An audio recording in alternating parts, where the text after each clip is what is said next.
Hello, Imtraud. Hello, Quimender. I hear that you are coming to Iceland for a course on the 16th of May to the 18th. That's the weekend. This is 2014 for people who are going to be watching this in the future. Yes, I'm looking forward to meet you and many others again, and hopefully some new people. And I'm very excited about the topic. Well, you see, I have a problem. I like my limiting beliefs. Are you going to take them away from me? No, you can keep them if you want to. And maybe after the course, you have a choice if you want to keep them or you want to change them. Okay. it's, it's, it's all a bit scary, I think. Well, it could be because you have been used to these limiting beliefs maybe for all your life, and it might be a bit scary to just get rid of them. And that's not my intention. My intention is to support you finding ways how you can enhance the space you are living in up to a limit where you feel still comfortable. Okay. It's like resolving is a is a is a good word. I find resolving. It's like sort of discovering them and and uh, and letting go somehow. I mean, this is but so I have a fear of change. Well, and that's great that's really great because you know you don't know what will happen after you change, and security, safety, emotional safety is a very important need. So my approach is to really care for people feeling safe. And at the same time, I guess when you are coming and think there are some limits in your life you would like to overcome, then we can do it with care. Yeah, there's somehow I feel safer just doing stuff that I'm, where I know what I'm doing somehow, Mhm. or so it's just like I I I, I feel a bit shy into moving into like new territory. It's like, but of course I would like to be successful. Mhm. So Well, I would like to give you an example. A friend of mine was counseling a woman who was considering to get divorced, and they went through the belief that she would stay with the man she married once until the end of her life, and that she could not leave her husband because of the children. And during this process, she realized, well, I would not feel safe financially, and I still care somehow about my husband. And then in the end, she decided to stay with him, which meant that she made an informed and conscious choice. And then the energy was different when she went away. She said, yes, it's my decision. I want to stay with him to meet these kind of needs, and I can revisit the decision at some time and consider if it still works. And but it's not necessarily that you need to change things. For me, it's more important that you can make a choice. And I mhm. wonder how this is for you. I had from a previous course I had the experience of having a difficult interaction with a guy I had been working with because I had some expectations. So when I resolved my expectations and how I approached the situation, some needs met. in another way to be able to do things that I thought I'd be doing at work with, like. And then when I stop having that expectation, our just the interaction become much more relaxed from both sides. So I have had one of these kind of experiences. Yeah, and this can also happen with limiting beliefs, that you realize, well, I would go maybe another step instead of going for a mile, but just give you a little bit more of space and check, do you feel still safe? Like with this guy. If you had kind of a limiting belief, I'm a failure, I will never achieve anything in this work, and then you would try to, well, to tell him, well, I don't understand this special part, and would you be willing to support me in this? Um, you would give yourself and him a chance to work together, and then things might change in general. Yeah. In this instance, it was regarding the fun and the joy of working was not present in that circumstance. So maybe it was not the kind of feedback I was anticipating. And while I was uh, waiting for that feedback or pressuring or wanting this something that wasn't happening, then I was really frustrated. But when I just gave up in a way that people are different, people express themselves differently. So when I didn't get this kind of feedback I was looking for from him, then I thought uh, I need to work with other people in a way where I can get this kind of participative spirit.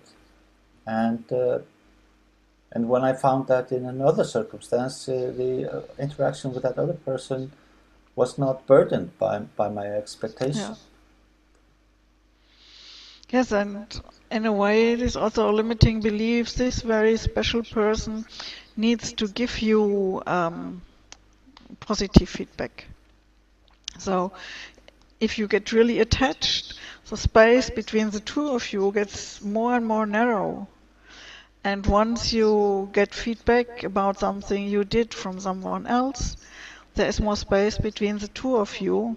You are more relaxed because you are not so dependent on him and his feedback, and he has also more space. And then maybe he can see what you are contributing. Yeah, yeah.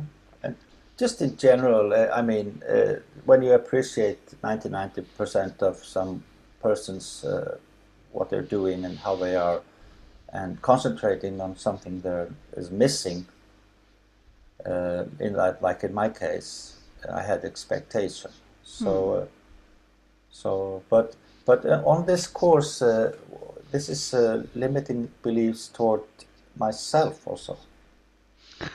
Well, that is a judgment I have about myself. And I learned it from others, from my parents, from my teachers, who told me, or maybe not even expressed it verbally, but somehow let me know I'm not worth being loved, or I'm a failure, or whatsoever. So you will find it difficult, for example, to accept that someone can love you because you were always told you are not lovable. And then there can be millions of people who tell you they love you and they really love you. And you won't believe it because you can't love yourself because you learned you are not lovable. And this will limit your life to very narrow space and you will not be happy. So Yeah. this is also about overcoming these kind of limiting beliefs. Hmm.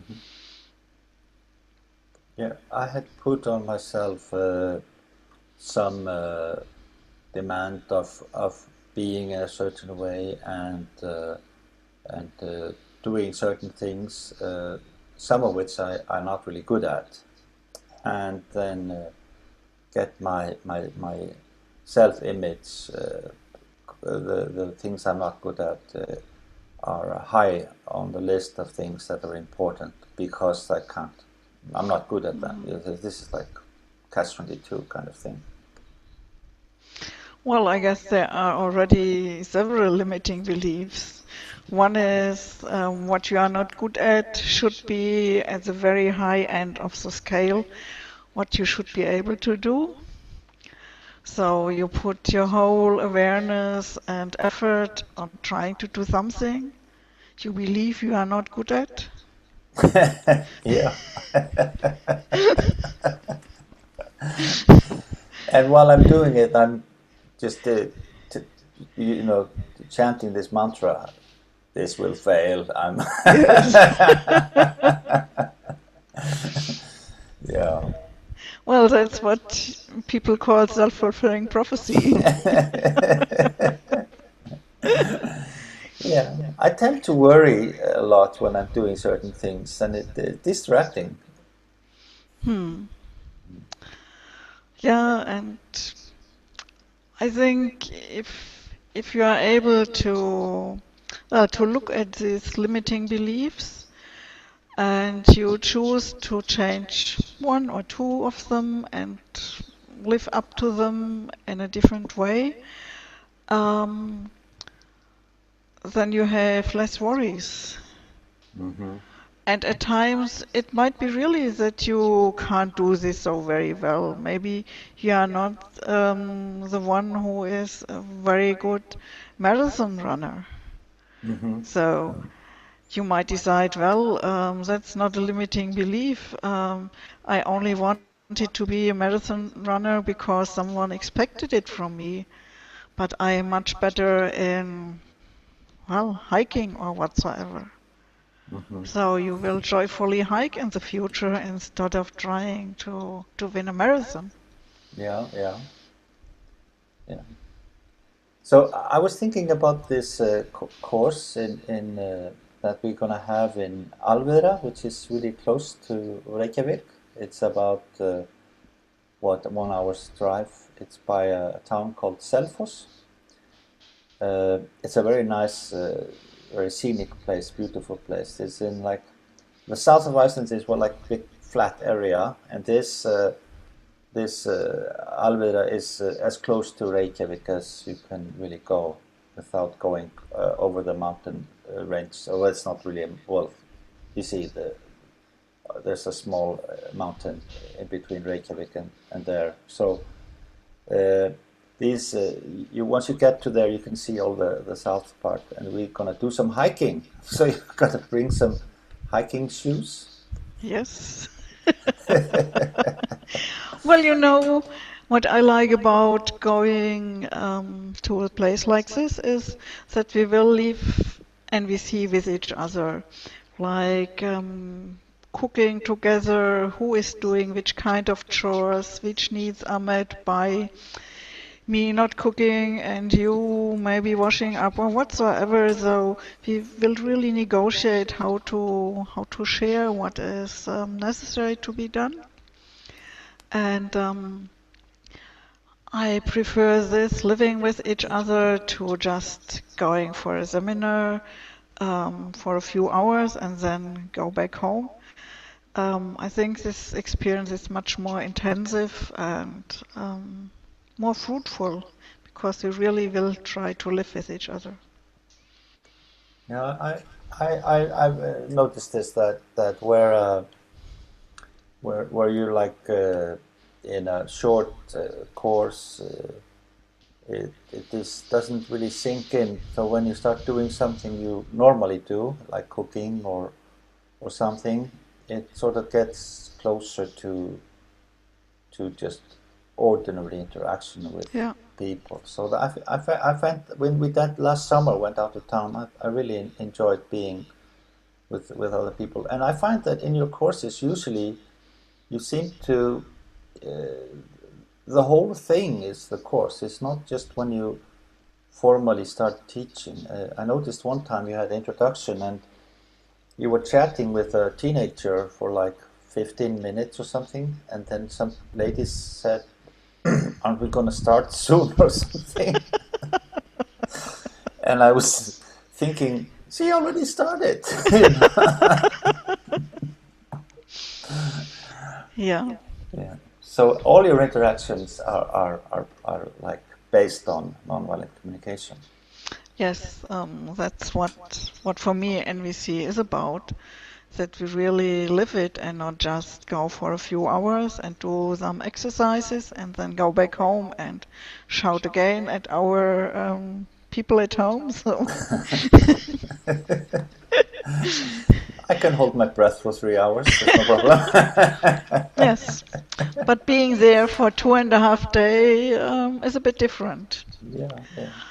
And it's not about that I want to manipulate or to change people. What is important for me is just to live it and be kind of a model. And if they would like to change their life because they would feel much more at ease and peace with themselves, then they have the opportunity to do so, step by step, Hmm. like you shared before with your colleague. Yeah, yeah. Okay, I'm very grateful to have some explanation of what you're going to be doing because I have a problem describing nonviolent communication to people that don't know anything about it, and I don't want to be pushy or anything like that. So people can just shut off the video if they don't, or it's too late to tell them that now, of course. but No. but it's like I have one explanation of what nonviolent communication is that I'm starting using now is you actually listen to people and you're listening to what they need and not to what they're saying. This is my short explanation now. In a way, I agree on this. And for me, I would broaden it. It's not only listening to people, but listening to myself. What am I telling myself about myself? Hmm. How do I judge myself, or how am I able to see my needs I try to meet by doing something, even if later I am not happy with the consequences? So, can I see I would call it good reasons why I acted like this? Which needs did I try to meet? And the same is true interacting with other people. So, stopping judging them morally and trying to find out what is the background of their actions, which needs did they try to meet, and quite often it is about safety, emotional safety, it's about connection, community, and then it's also about autonomy to decide what I want to do, and at the same time take your needs into consideration. So it's not only egotistic, just thinking about me, but there's also my need for contribution to your life or to other people's lives. So I try to balance it. Yeah, yeah. This is an interesting point for me where people, if I say nobody should do anything that they really don't want to do, and then people will come back with, well, then there's going to be no garbage collection and no food. But I said, well, if there's no food, you're gonna want to grow food, Yeah. and if there's garbage, you will. Somebody's gonna say enough is enough and want to do something about it. So, but this is like if we loosen our hold on life and just let go somehow, people are afraid that is somehow all gonna fall apart. So this is a interesting aspect of when I'm trying to approach my needs, then I have a fear of neglecting some needs in the end, which will be needs. But I would say, yeah, then I will stop working and blah blah. But of course, when I start getting hungry or don't have a place to live, then I feel inspired to work. So it's like, but first, when I try to explain this thing, that people really should be driven by their what's alive in them or something, what inspires them. People always get the first idea that they're going to go to Spain and get real drunk for a long time, but I suspect people are just going to get tired of that. That's my guess as well. I think it's not so really thrilling to get drunk for many months, and maybe even after a few days it starts to get boring. So you want to do something. Maybe not going to a factory, working at the belt, running, but maybe something else you would enjoy much more. And it might be possible that we organize work in a different way. So in the end, you might also enjoy maybe going, well, emptying the garbage once a week or whatsoever, because you really see that's good for your health and it contributes to other people's lives. And I think the main issue is that you know that your life is cared for, the food and shelter. So, and if this is okay, then you have a choice to do and to contribute. Yeah. I think this is a really funny example because you mentioned the factory. I've been working with computers, and then my head is like full of processing, computer thinking, and I'm not a very logical person, so it's really difficult for me. So I'm thinking about the computer all day. When I was working in the factory on the belt, taking paper out of machine and setting it up on a pile of paper and processing, then I could be thinking about anything. So it's funny that you mentioned the factory. I actually enjoyed working in a factory more than I do working at computers. Washing dishes is also really great, washing dishes in a restaurant. But only problem there is the salary, of course. But the job itself is much more enjoyable. Well, I So what do you think say about that? we already would be a good team because I would prefer cooking, for example. You would wash the dishes, so we wouldn't Excellent. fight about anything. But if I would tell you you need to cook and you would tell me you need to wash the dishes, both of us would not be so happy. Oh yes, I'm going to let other people on the course let other people wash the dishes because I really enjoy washing dishes, and I'm sure they're going to have a good time. But now, But after they have seen the video, they will know that you love washing dishes. yeah, I don't know how to get out of this one. I'm sorry. Yeah. So, but maybe this is a good example of how people really, if they do what they're inspired to, they can have joy, and it doesn't have to make any problems. Each person choose the task they're inspired to do. Yeah.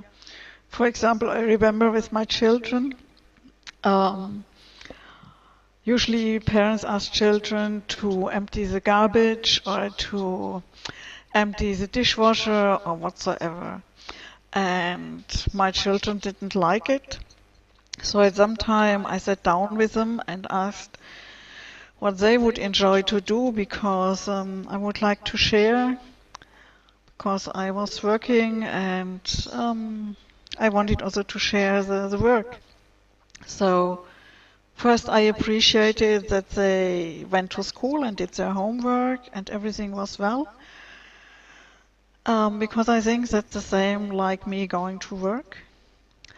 And then my son told me, well, um, taking the garbage out or emptying the dishwasher, that's kind of slavery work. I would like to do something creative at times. What about I would cook dinner once a week? And I said, great. Yes, please do so. And I will empty the garbage at that day, and I will empty the dishwasher. And it was fine for me. I only wanted to share the work. I was not fighting about doing this or that. And all of us enjoyed life much more. So just to sit and negotiate and check what would someone like to do and how can we organize it already gives a lot more of space. Yeah. Yeah. So I'm gonna show you my T-shirt. Oh. No, I will not fix your computer. Okay. So, what will you do? My Because daughter. that's one thing about nonviolent communication, that we not only say what we don't want to do, but we also say what we want to do. But you see, this is from my daughter, and she's using reverse psychology on me. Yeah. Okay, so this is great. Maybe we could inspire to do another video, ask maybe other people to join or something before you come. Yes? But at least we're looking forward to having you here in May, and the course is 16th of May to Sunday on 18th of May. It's Yes. Friday till Sunday. Okay, thanks a lot. Okay, thank you. See Yeah. you soon. See you.